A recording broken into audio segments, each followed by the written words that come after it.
Mais le top du top, c'est d'endetter tout un pays d'un coup. Et là, il y a des spécialistes de ça, il y a le Fonds monétaire international, il y a la Banque mondiale, il y a l'OMC, qui ont des individus, des équipes particulières qui vont dans les pays pauvres, en général où on peut trouver des ressources qui sont utiles aux pays riches, des ressources minières, des ressources géologiques, des ressources énergétiques, du pétrole, etc. Et on dit aux dirigeants de ces pays, est-ce que vous savez que vous êtes assis sur des montagnes de profits? Mais comment vous allez faire pour les tirer du sol, pour les extraire? Vous n'avez pas d'usine, vous n'avez pas de route, vous n'avez pas d'ouvriers, vous n'avez pas de savoir-faire, vous n'avez rien. Et pourtant, Dieu sait que vous pourriez vous enrichir, et enrichir votre population. Ben non, on ne peut rien faire, on n'a rien, on n'a rien. Écoutez, nous, on est le FMI, on est la Banque mondiale, on peut vous prêter des milliards de dollars. Et avec vos milliards de dollars qu'on va vous prêter, vous allez pouvoir exploiter vos ressources et nous rembourser haut la main sans problème.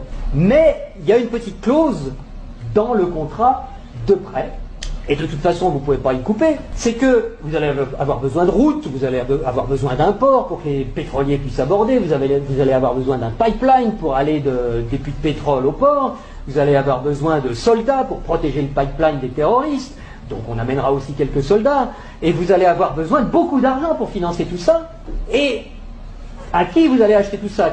Où sont vos entreprises? Mais on vous a dit, on n'a pas d'entreprise. Ah bon? Bah écoutez, c'est pas grave, nous on en a.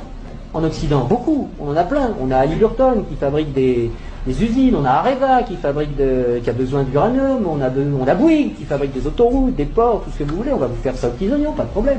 Et c'est comme ça que ça marche. On vous prête 15 milliards, sous réserve que vous fassiez travailler nos entreprises, et de toute façon vous ne pouvez pas faire autrement.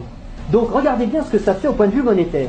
Il y a 15 milliards qui sont créés par le Fonds monétaire international et la Banque mondiale. Le Fonds monétaire international, c'est un organisme qui récupère quelques dépôts de la plupart des pays de la planète, qui servent de garantie pour faire des crédits, des prêts aux pays sous-développés.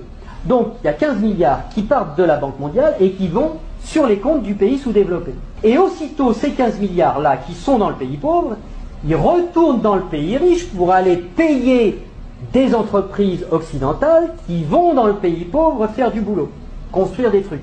Donc, ce qui est génial, c'est que les 15 milliards qui sont partis des pays occidentaux, qui sont allés dans le pays pauvre, il y a des services qui sont exportés par les pays occidentaux envers les pays pauvres, et l'argent, qu'est-ce qu'il fait? Il revient dans les pays riches, les 15 milliards, ils reviennent. Bon. Et donc les 15 milliards, c'est comme si on avait eu une belle sœur qui avait emprunté 15 milliards et qui nous les distribue, puisque les ouvriers des entreprises des pays occidentaux, les actionnaires des entreprises des pays occidentaux, ils vont avoir plus d'argent grâce à ces 15 milliards qui reviennent. Donc ils vont les dépenser dans l'économie, ça nous fait des transactions nouvelles, de l'emploi nouveau, qui va ruisseler dans notre économie. Mais c'est pas tout à fait comme si c'était des belles sœurs qui les avaient